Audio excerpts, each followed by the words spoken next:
Hey everybody.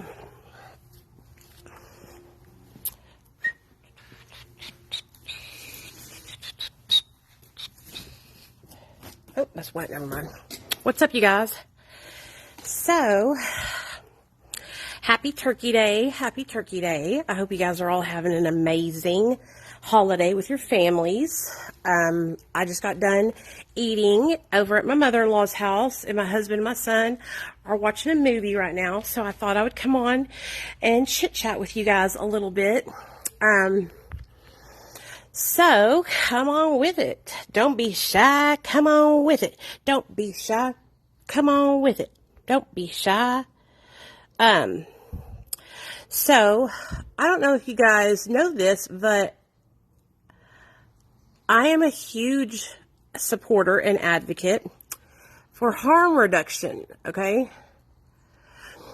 I haven't been able to be that vocal about it because I'm just learning a lot about it now, right? Over the last year, I've been learning about it. Well, I have been looking and trying to figure out if there was a harm reduction community or program here where I live in Arkansas, in Little Rock, okay? I have never, ever heard of a harm reduction program here in Arkansas. Well, there is one here in Little Rock, and I did not know that. So, y'all know what I did.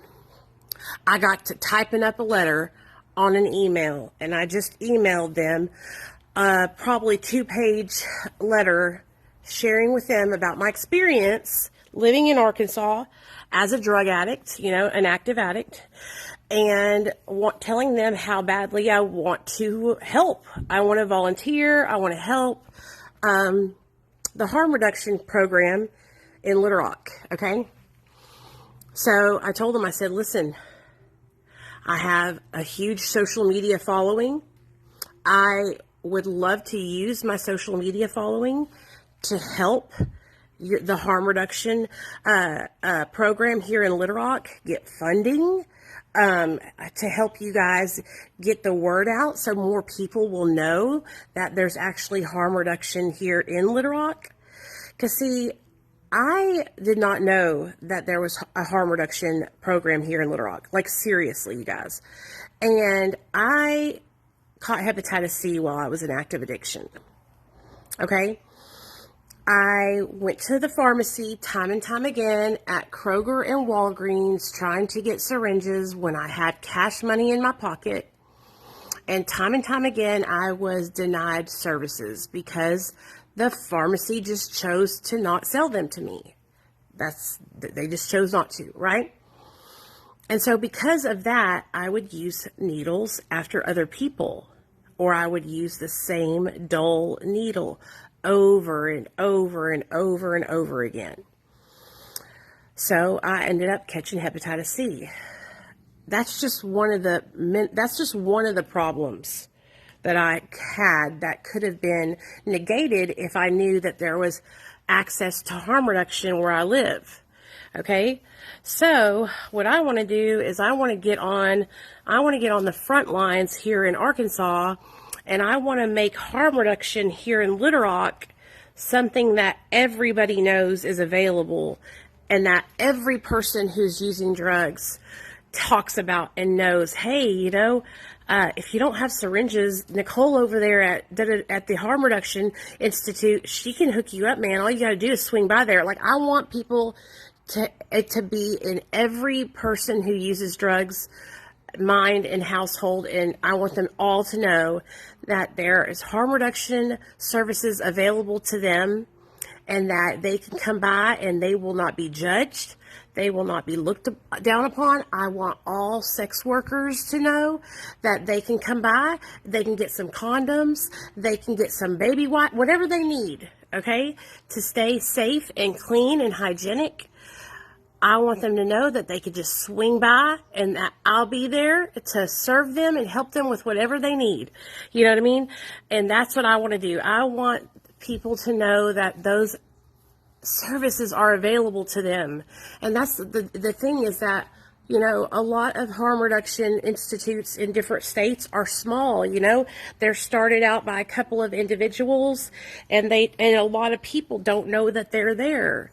Okay, like I want people to know that it's there, and I want them to know that they can get help there for whatever they need, right? And I'm not talking about trying to make people go to treatment. I'm not talking about preaching recovery to people. I'm talking about meeting people where they're at. Okay, if you're using substances and you need clean supplies, I want you to know that you can come down and I'm going to give those to you, and I am not going to try and preach to you about changing your life or getting saved or going to rehab. That I am just going to provide you with what you need when you need it. And through me providing that for you, and you and I building that relationship, that trust between the two of us, what I pray in my heart is that if one day, if you do want to change, you'll know that you can always come and talk to me about it, and that I will help you any way I can. But I really, really want to put harm reduction on the map in Arkansas, dude, like big time. And so if I want to use my platform to help them grow their harm reduction program as much as I can. And so I think this would be something really amazing, and it would be able to help so many people. And you guys, like, hepatitis C is one of the most, like, passed diseases between people that struggle with substance use, you know? And so my sister had it. I had it. I mean, what are the chances of me and my sister getting the same disease, right? You know, that's how much hepatitis C is passed between people that use substances, you know? Hey, Barbie, what's up? And so I'm very passionate about this. You know, I didn't used to believe in harm reduction because I didn't understand it, okay? I had always been told by other people that harm reduction was enabling, okay? And I think that's what a lot of people are told here where I live in Arkansas, that harm reduction is enabling, and that, you know, blah, blah, blah, blah, blah. But it's not. It's just helping people to not die and to not spread diseases, and to, you know, just have proper care for themselves. It helps them if they need to get help signed up for insurance. That's what we do at the harm reduction place that I worked at with Dr. B in California. You know, now that harm reduction in California, dude, they have it all. You know, they're stacked. Like, they are huge. Everybody knows about harm reduction in California, right? But it's not like that here in the South, you know? So I really, really want to help harm reduction be more known here in the South, specifically in Arkansas. So what do y'all think? What y'all think about that? If you guys were if you were actively using drugs, would you come to me? Would you come to me would you come to me and ask me? Or would you come to me if I was providing syringes and condoms and clean supplies and water and maybe some food, resources to get treatment for your hep C, resources to get signed up for insurance? Would y'all come to me? Alone, but watching your live makes me feel so not alone. Hey! Thank you, Barbie. I appreciate that. I'm so glad that you're hanging out with us. Well, now you're not alone, are you, honey? Hey, Misty. Hey, Grace. What's up, girl? So that's what I want to do. I want to help people that are, and you guys, I help a lot of people that are struggling with the disease of addiction, who are looking for help, as in rehab and stuff like that. And I enjoy doing that, but I feel like that's like, I don't know. I don't feel as passionate as I do about helping people, who are, I feel like people, you know, who are out there who don't know about harm reduction and don't know that there's services available. Like, I just feel like they're vulnerable. It's a whole new group of people that I haven't been able to really tap into. Now, when I was in California and I worked with Dr. B, I got to tap in there, personally, and it was amazing. And I told a story about it last night on my live. I'll tell it to you guys right now. So this is why harm reduction is so amazing. So when I went out to California at the beginning of the year, I got to work on the harm reduction at the Harm Reduction Institute, right? And so they have like 5 tents set up outside every Monday where they provide clean syringes. You can trade your old ones in and get brand new ones. You can get signed up for insurance. You can get treatment for your hepatitis C. You can get water. You can get clothes, shoes, all kinds of things. You can get help getting your information filled out so you can get an ID, all kinds of stuff. So I was out there one Monday, right? And there was this girl, and she was about 8 months pregnant, just as big as a house, about to pop. And I had to go inside because every time I looked at her, I kept looking at her and seeing myself. Every time I would look at her, I would see myself and I would get very, very emotional. So I had to go inside, so I didn't want her to see me crying. So I just kept thinking about that girl. You know, I saw her like 2 or 3 Mondays in a row. And I kept thinking about her and thinking about her, you know. But I never stepped over the boundaries. I never tried to like preach to her, get her to go to treatment or anything like that. Well, one day I had came back to Arkansas and I was answering the phones as usual, like I do. And the phone rang and it was a girl who was looking for treatment for Suboxone. And she was pregnant. And while I was on the phone with her, she said, yeah, you know, I'm the pregnant girl that comes to the harm reduction, program every Monday afternoon. And I was like, oh, it's her, you know. And she was like, I'm just ready to get on Suboxone. I don't want to have my baby and, you know, be on fentanyl and all this stuff, right? And so I was like holding it in because I didn't want to start crying on the phone with her. But I was like, I am so proud of you. You know what I mean? I was like, I'm so excited for you. Oh yeah, girl, I can help you. Let me get you signed up. Let me get you an appointment. You know, and I did my work. I filled out all the forms for her over the phone and got her scheduled for an appointment the next day and all kinds of stuff. You know, and she got on subs successfully and had her baby and didn't have to get her baby taken away from her, right? Which is amazing. But I hung up the phone with her and I remember just being like, oh my God, that's why harm reduction is so important, because it can lead people to the other side. You know, a lot of people see it as a negative thing. They say, oh, you shouldn't be giving people that struggle with substance abuse syringes. You shouldn't be doing this. You shouldn't be doing that. And the only negative thing that they can say about it is that we shouldn't be providing them with utensils to use the substances that they're using, right? That's the only thing that I've ever heard anybody be able to say negative. Well, would you rather people that are already going to be using substances be passing HIV and hepatitis C back and forth between each other, right? Would you rather them, be hurting themselves because they're using dull needles and they're getting infections, gangrene, fucking sepsis, abscesses, all that, which ends up costing the healthcare system, right? The hospital, because they're going to go to the ER, okay, because they don't have insurance, and they're going to take up the ER's resources because they have this huge abscess, yada, yada, yada, right? And so at the end of the day, it ends up saving people, saving money and saving people. So anyway,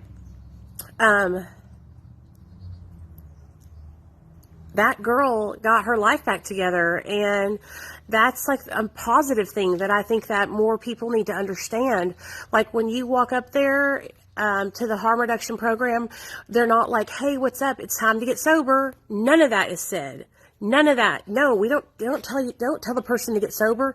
You meet the person exactly where they're at that time with no judgment. The only thing you're there to do is to provide a service to them in a respectful, kind manner, right?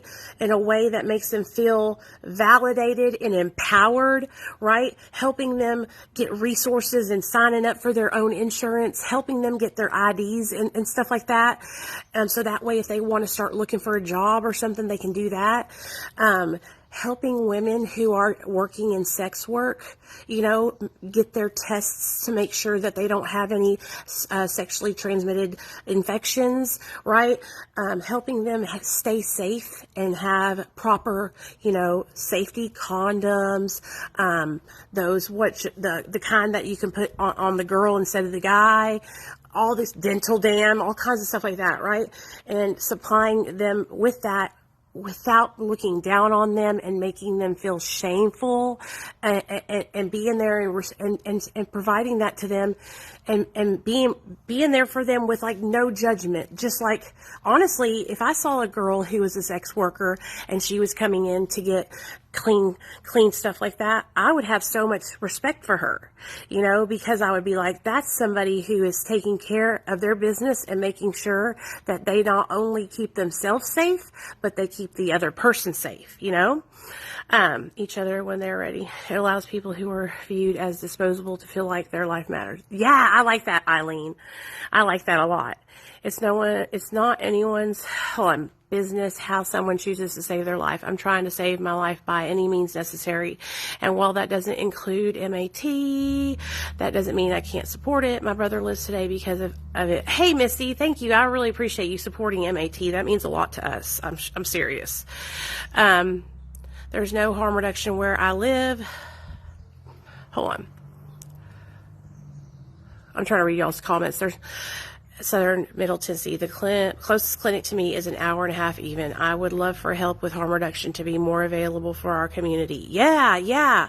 And so those of us that live in like these southern states and the Bible Belt states, like we need to like band together and like really start helping and building harm reduction here where we live, and like I said, I'm really grateful to see that there actually is a harm reduction program here in Little Rock. But I'm telling you guys, like, I am like lived in Little Rock all for like 12 years now. 12 years, I'll say 15, 12 years now. And I have never, not one time, ever, even heard of it. In fact, I think I asked somebody who is like a really big person in the recovery community here, and even they said that it's not really a big thing here. Well, honey, it's gonna be, because I want more people to know that it's there. I work for an agency in Los Angeles, South Central specifically, where we have a huge homeless population. Oh, I want to read that comment, Eileen. Oh, you're Eileen's daughter. We also use harm reduction, and it really works. Yeah. I think Northern Indiana is in desperate need of these services as well. And so, whenever I first started to hear people talking about harm reduction was really when I started on TikTok. So I've been sober for 7.5 years. Okay. I joined TikTok in 2020, you guys, which means I had like 5 years sober then, or 5.5. And I had never even been told about harm reduction before, ever.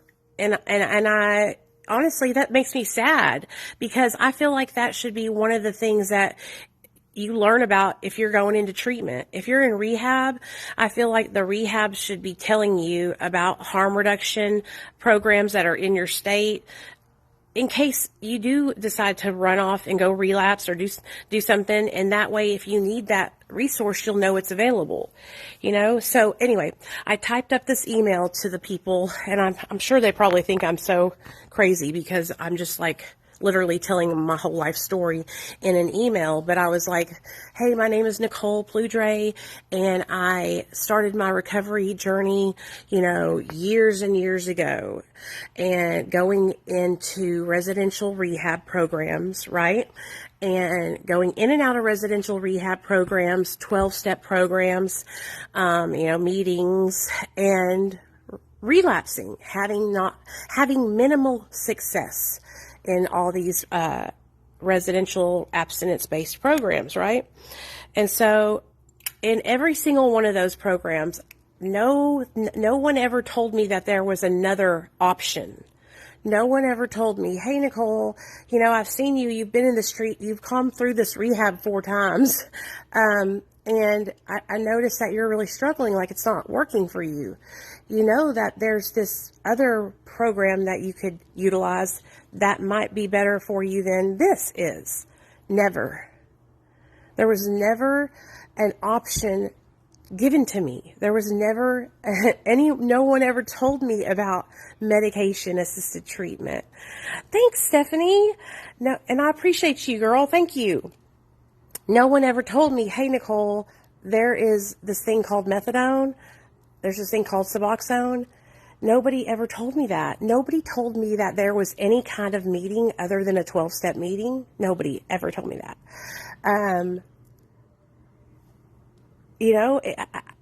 How is that happening? How are people going through treatment here in Arkansas and never being taught about other paths to recovery? Why are we only sharing with them that one way that they're utilizing? To me, I work with people every day that are trying to get sober, right? To me, if I work in a program and I'm seeing somebody who is really struggling to get the program, stay sober through that program, right? So let's say somebody, for instance, I work at the MAP clinic, right?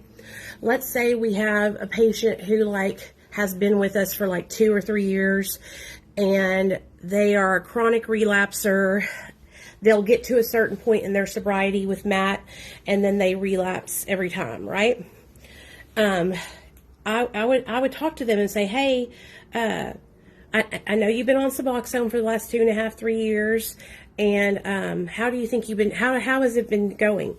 And they'll say, well, I've been struggling. Every time I get to this certain point, Nicole, I end up relapsing, And I'll say, yeah, I've seen that, and I just wanted to talk to you about something because I think that, that maybe you don't know that there's other options, that there's other ways that you could stay sober, and utilize MAT treatment or not utilize MAT treatment. Did you know that there's this medication called Sublocade, and you're on Suboxone right now, and Sublocade is basically Suboxone. It's just a shot once a month. So you don't have to worry about taking the medication.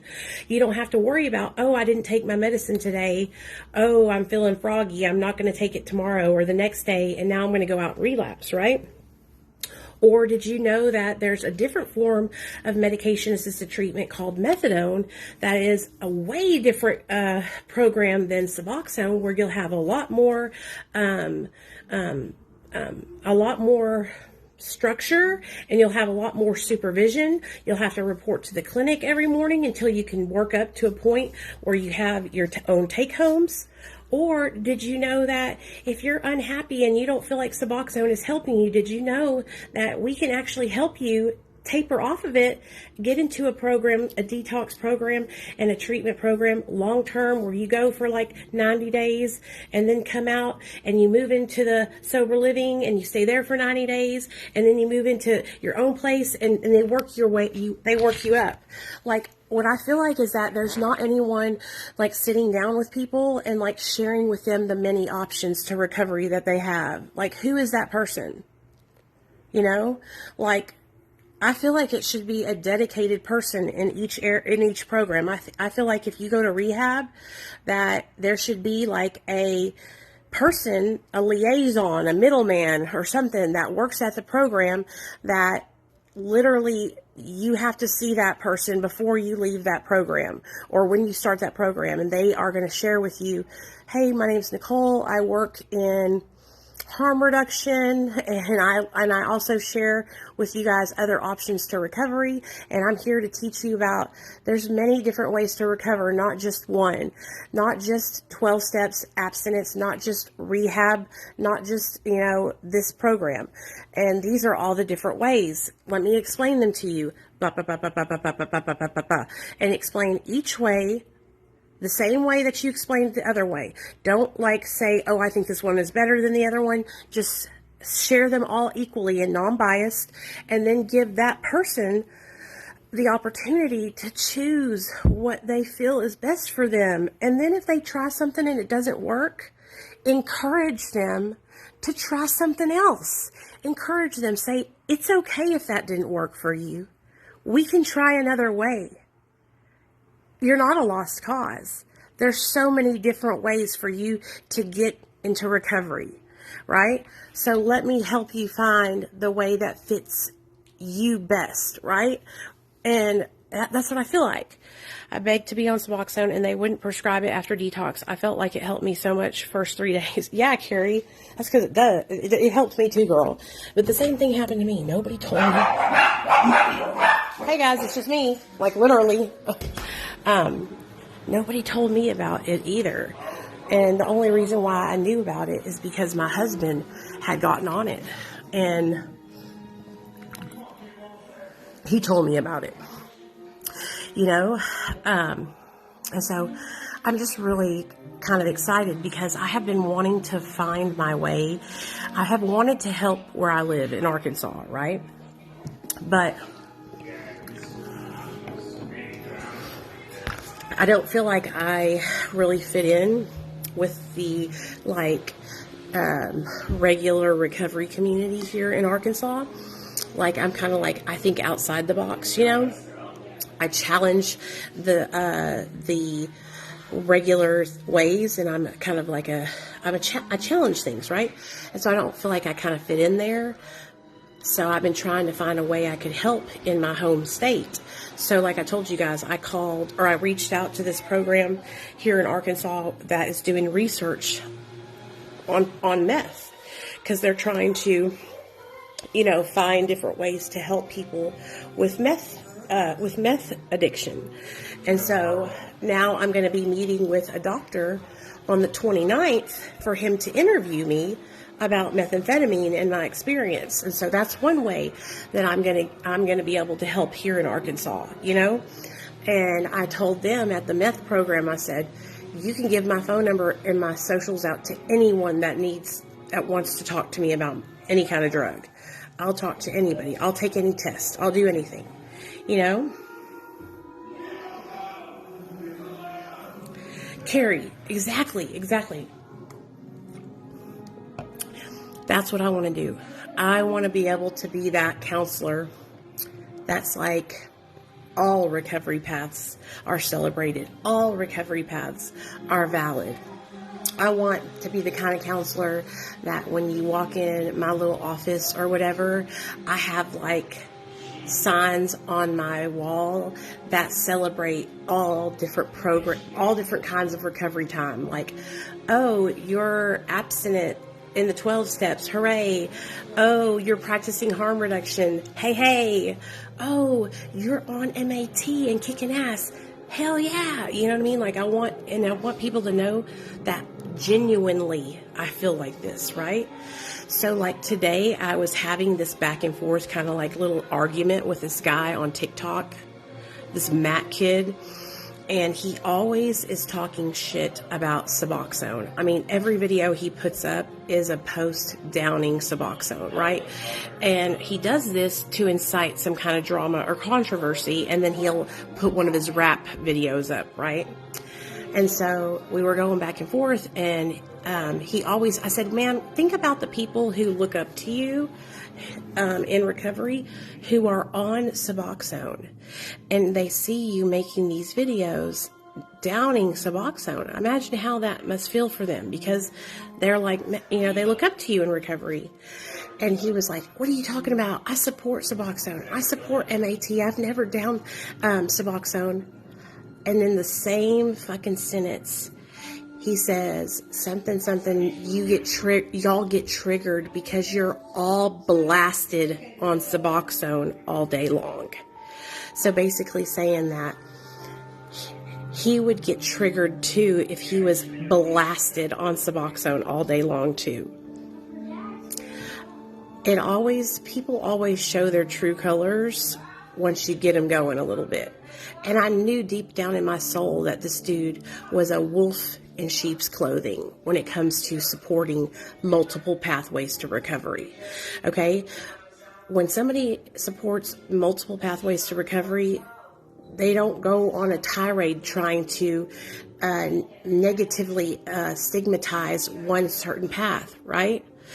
Like, okay, so for instance, when I first started my journey, I didn't understand kratom. right? I didn't understand it. I was confused. I made videos, about withdrawal from kratom, and I asked questions, a lot of questions about it and stuff. And what I finally decided was, you know what? If I'm going to support people, no matter what program they do, no matter what medication they use, if I'm going to do that, I need to back up, and I need to be supportive of them, no matter if they're taking kratom or methadone, kratom or Suboxone. And so I pulled myself back, and I realized how it can come across to other people that are on kratom. Can you give me advice about salvia? Sure, Michael. What?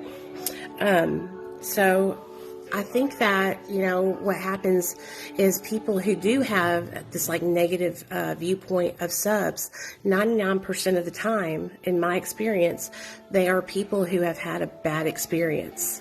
There are people who got on subs, who were not ready to stay sober, who manipulated the program, who were selling their medication, who were overtaking their medication, who were trying to inject their medication, right? Who just didn't like the medication, whatever it was. They had a bad experience, and instead of, taking responsibility for that experience, owning it and moving on, they harp on that one medication. And I see it time and time again. People saying how horrible it is. It's the worst drug. It's the most addicting drug in the world right now. I mean, just all these things, right? Which I will never, ever lie to you guys. Suboxone, for me, the challenging part about it hasn't been me tapering down. The challenging part for me has been I got all the way tapered down, and then I jumped off. The depression that I experienced after being on subs for long term is the problem. But I listened to my doctor for the most part, and I tapered, and I followed directions, and I don't blame the doctors for getting me on Suboxone. I don't blame the doctors for my negative experience with medication, right? I don't do that. And I feel like that's what happens. I feel like people are blaming their negative experiences on the medication, Just ridiculous. I know, right? What's the salvia guy want? It doesn't matter what way you go. If you go in closed-minded and not willing to learn and grow, it's not going to work. Yeah. And so I feel so much better. Hold on, Joan. I feel so much better. Better 8 days clean. Oh, crap. Taking showers every day. I was unhygienic when I was using. My goodness, I feel better. Good, Joanna. Good. That's awesome. I'm really happy for you, girl. And so that's what I feel like happens. I feel like a lot of people who are on here bad-mouthing Matt treatment is because they had a bad experience. And let's not lie to kick it, y'all.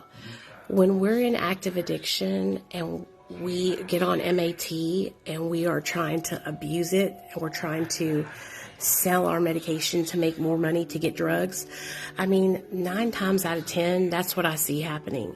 I see people get on subs with the sole intention of getting it to sell it, to make money to get their drugs. Okay? And then they start taking it, right? But they're still selling the majority of their prescription. Okay? And then they decide they don't want to fucking go to the doctor anymore, or the doctor has enough of their ass because they're failing drug tests and lets them go, and they detox from it. They go through withdrawal from it, and they fucking have all this horrible stuff to say. Suboxone is the most horrible medication, but they don't tell you the whole story. They don't tell you that they got on Suboxone so they could sell it to make money to buy illegal drugs. And then their doctor had enough of their shit and let them go. And then after that, when they start getting sick, then they want to blame the doctor and Big Pharma, right, for their experience. When actually, the only person they have to blame is themselves. Do you know what I'm saying? And so it never ceases to amaze me, dude. Never. this guy is like trying to shop around this idea that doctors are prescribing Suboxone to people for depression that have never had an addiction before, just for depression. He's trying to shop around this idea that they're just giving it out to 13-year-olds, 12-year-olds. I mean, just like outlandish ass claims, you know, which if that did happen, because there are unethical doctors right out there. That's not the majority. That's the minority, right? There's not 20 million doctors out there prescribing Suboxone off label for depression. You know, like, get out of town, dude. Get out of town. So, that right there, that spreading that kind of misinformation, that makes me angry, because it also deters people from getting help that they need to get help, you know? It's just discouraging. So anyway, I had to talk about that. I had to tell y'all about that. So what's everybody doing for Thanksgiving? Let me know what y'all are doing. Tell me how your Thanksgiving is going. Hey, Teresa. Thank you. You too, baby girl. How's everybody doing? Are y'all doing good? Is everybody staying sober today? Are y'all eating turkey, ham, Mexican food, Italian food? Tell me about that. Wild accusations, girl. Wild, Rita. Wild. You know? I mean, I can find something wrong with every program, right? I could sit up here all day long and badmouth AA because of this experience that I had, right? But I don't. I share my experience. I tell you guys, I love the 12 steps because I do love the 12 steps. And I really, really try to make sure I let people know that I love the 12 steps. You know, it's just that I had a really bad experience with the people in the program, you know. The works, all right. Health drug test said she had alcohol in her system. Was she drinking the hand sanitizer, Sandra?